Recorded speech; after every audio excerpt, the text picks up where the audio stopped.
perdón lo tenemos que entender como el gran amor entrañable de Dios y su gracia. El Señor no se enoja. La palabra de Dios bueno, a lo largo de la Escritura pone a Dios como un enojón e iracundo, y son malas interpretaciones bíblicas. Voy a leer un pasaje que está en Nahum 7:18. Dice: ¿qué Dios como usted, que perdona la maldad y olvida el pecado del remanente de su heredad? No retuvo para siempre, aquí dice, su enojo. Dios no se enoja ni Dios es iracundo, porque Dios es Dios. La ira y el enojo es un pecado, y Dios no tiene pecado. Grabémonos en la mente. Es más, cuando ustedes vean esa palabra en su Biblia, quítenla, bórrenla y pongan indignación o largo de nariz, que es la forma en la que en el hebreo se le dice, porque él tiene como una alergia al pecado. Porque todo cuanto hacemos nosotros nos aparta de él, porque él es santo, santo, santo. Entonces, cuando diga enojo, pongan ahí indignación, porque Dios no tiene pecado alguno, no tiene concupiscencias, él no se enoja. Y sigo leyendo, porque se deleita en su amor entrañable, que es su misericordia. Ese amor de las entrañas que tenemos cada una de nosotras por nuestros hijos, es como se dice la misericordia que viene de lo alto.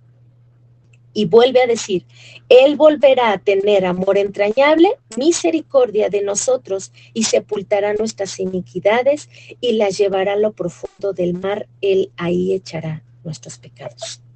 Bueno, el Señor es abundante en piedad y en verdad.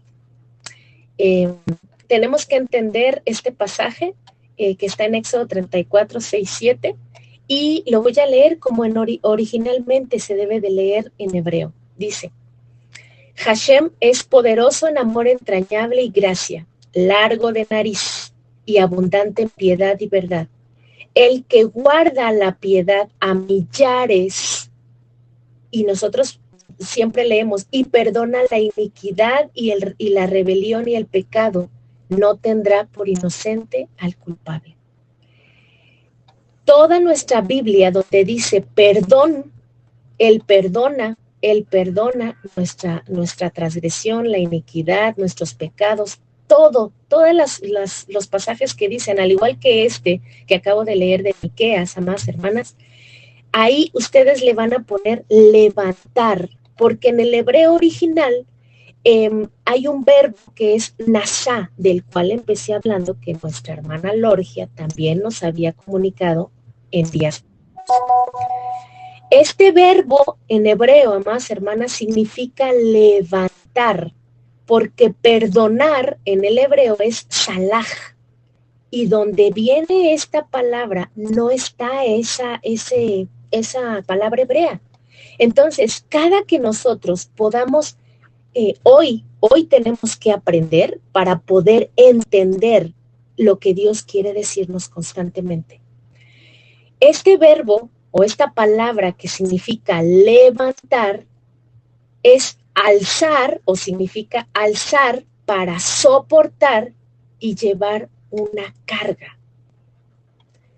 No es perdonar ni quitar el pecado. ¿Por qué? ¿Por qué no es así? Porque si nosotros ponemos como la traducción perdonar, cambia el sentido totalmente.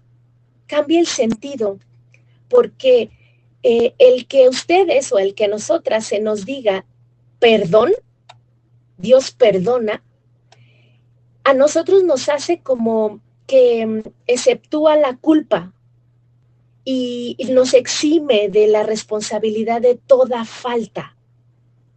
O sea, ya nos perdonó y todas las veces que vengamos nos perdona y ya nos exceptúa de la culpa. Y ya no tenemos ninguna responsabilidad de nuestras propias faltas que nosotros podamos cometer constantemente. si nosotros hoy aprendemos y entendemos que en el sentido hebreo original, en donde, como está escrita la escritura, este acto de levantar esa falta por él mismo. Él levantó nuestras faltas, hermanas, para llevarlas al sacrificio de la cruz. Por eso dice la escritura en Juan 1:29, he aquí el Cordero de Dios que levanta sobre sí el pecado del mundo. Qué gran diferencia es poder entenderlo de una manera. Las que hemos escuchado la voz del Creador, tenemos que seguir ganando grados de entendimiento. Tenemos que no solamente decir creo, sino entender qué es el creer. No solamente cantar el Shema también, sin saber qué significa. No solamente decir, Señor, perdóneme, sin también tener esa necesidad de seguir aprendiendo. Tenemos que seguir aprendiendo, sí o sí. No podemos quedarnos en el mismo lugar por 10, por 20 años, por 30 años, porque Dios no nos quiere así. Dios nos quiere que maduremos con el tiempo, porque solamente madurando y confiando en Él, vamos a entender la gran responsabilidad de alimentar a los demás. Si nosotros no aprendemos y entendemos, hermanas, no vamos a poder tener concebido totalmente lo que es la confianza en el Señor. No vamos a saber la gran responsabilidad que representa alimentar, dirigir. Esto es el alimento de Dios. Este es el maná que está cayendo del cielo día a día. Este es el agua que estos árboles necesitan en sus raíces para seguir creciendo y dar un fruto de la justicia, quien es Dios. Todo se trata de Dios, no se trata de nosotros, se trata de Él. Se trata de todo lo que Él dejó para que cada una de nosotras siga siendo examinada, siga siendo alentada, siga siendo animada, siga siendo capacitada, siga siendo ordenada, porque estamos desordenadas, y necesariamente, no por un mismo pecado, pero probablemente sí, hermanas, tenemos que seguir viniendo, porque el que fue homosexual, eso lo aprendí constantemente de mi esposo, el que fue homosexual o la que fue lesbiana o el ex drogadicto o el ex alcohólico, no por venir a los pies del Señor, ese pecado se va a quitar. Ya se quitó, para que me entiendan a lo que quiero ir. Sí, Dios perdonó a estas personas, ellas fueron traídas por nuestro Dios para su consejo, para seguirlas ordenando porque estaban desordenadas, para santificarlas porque a través de ese ordenamiento y de esa capacitación constante en la Escritura, el Señor te santifica con su palabra. Todos los ex, ¿verdad? El ex adúltero, el ex fornicario, el ex convicto, el ex asesino, el ex homosexual, el ex lesbiana. Todas estas personas, hermanas, que han cometido todas estas transgresiones o hemos cometido todas estas transgresiones de donde Dios nos rescató, somos ex porque nos rescató, pero seguimos peleando con esto, con lo cual vivimos muchos años de nuestra vida. Y es ahí donde Dios se hace presente día a día, porque esas personas que mataron, que asesinaron, que secuestraron y que hoy están en los pies de nuestro Dios y están en su caminar, tienen que seguir peleando por esas iniquidades profundas que siguen ahí. Que es verdad que Dios levantó su pecado, es verdad que Dios en la cruz lo levantó y lo cargó para que tú y yo no muriéramos.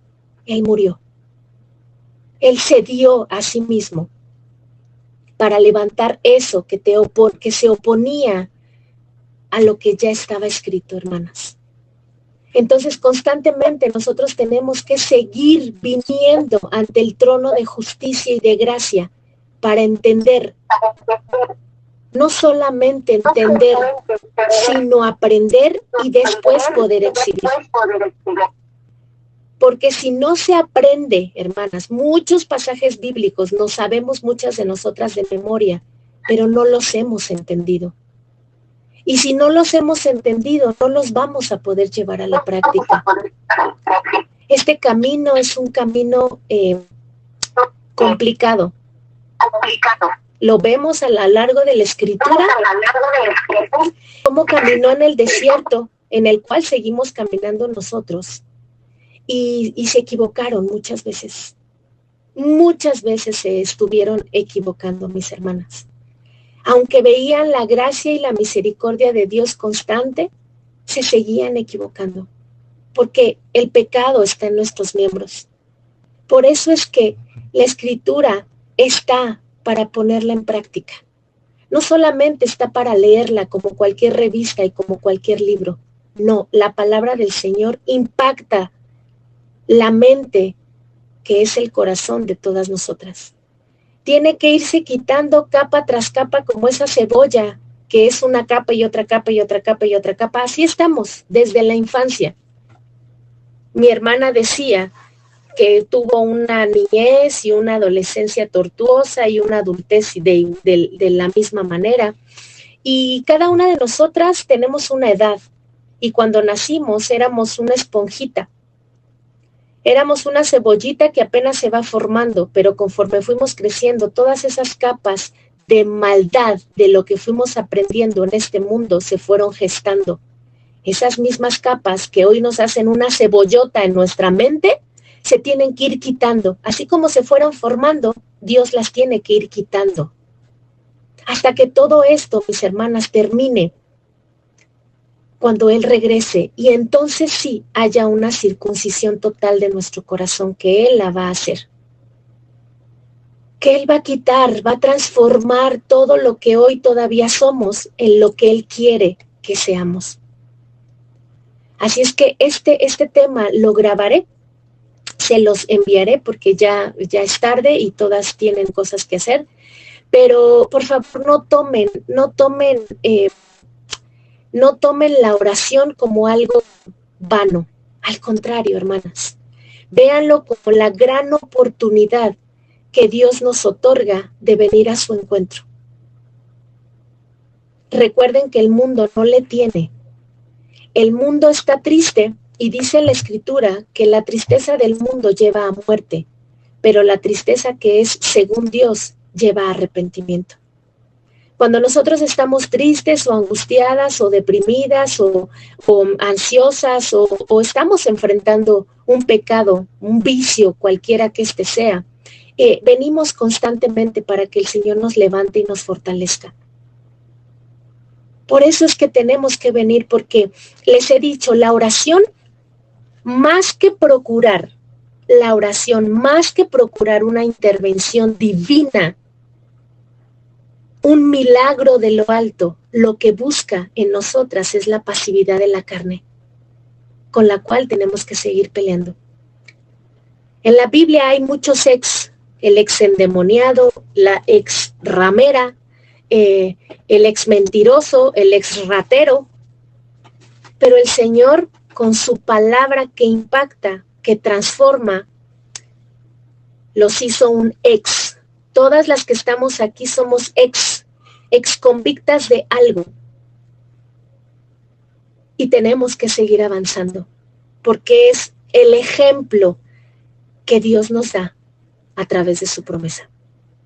Así que, pues nada más les dejo el último pasaje para que ustedes, por favor, vayan a sus Biblias y lo compongan, porque acuérdense, Dios no es ni mentiroso, ni es enojón, ni es iracundo, ni es vengador. Toda la Biblia, cuando dice enojo, es una indignación de Dios, es una alergia que Dios tiene al pecado. Dios no puede tener nada que ver con el pecado, porque Él es 3 veces santo, hermanas. Así es que el enojo, la venganza, cuando te iras, el ser iracundo es un síntoma de pecado y Dios no tiene pecado. Este pasaje donde dice enojo, que está en Nahum 17, en Nahum 7, 18, donde dice no retuvo para siempre su enojo, es indignación. Y otro de los pasajes que tengo aquí a la mano es el Nahum 1. El versículo 2 lo voy a leer tal y como está en nuestras Biblias, pero quiero que ustedes lo compongan, ¿sí? En el original. Dice, Hashem, o Jehová, como algunas lo conocen, es Dios celoso y vengador. Jehová es vengador y lleno de indignación. Su venganza es a sus adversarios y guarda el enojo para sus enemigos. Todas las personas del mundo que no conocen a nuestro Señor como nosotras, lo conocemos hoy, lo toman como un Dios vengador, el Dios vengador de la Biblia, ¿sí? El Dios que se ira y que mata mujeres y que mata niños y que mata a todos. Dios es un malvado para el mundo. Por eso es que no lo podemos presentar de esa manera.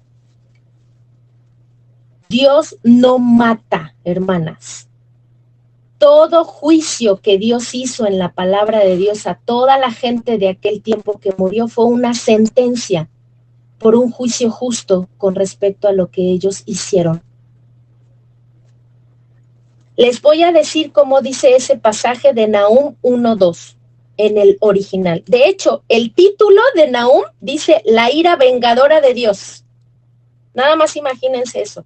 Todo lo que tenemos que aprender y entender para no poner a nuestro Dios como el malvado del mundo y de la historia. Porque si fue un malvado, iracundo y vengador, ¿por qué vino y dio su vida para salvar al mundo? Tenemos que seguir aprendiendo, hermanas. Lo voy a leer. Como realmente dice en el original, dice, Hashem nuestro Eloa, el que retribuye al agraviado con justicia y los reivindica del daño de sus enemigos. ¿Qué diferencia? ¿Qué diferencia escuchar lo que verdaderamente Dios en el original dice en su palabra que un Dios iracundo? Y en el título de Nahum, del primer libro de Nahum, en el título donde dice la ira vengadora de Dios, el título es el reivindicador, porque eso es lo que es Dios. Así que, por favor, cuando vean esos títulos en sus Biblias, amadas hermanas, quítenlos. Defendamos a nuestro Señor, porque Él es el único bueno.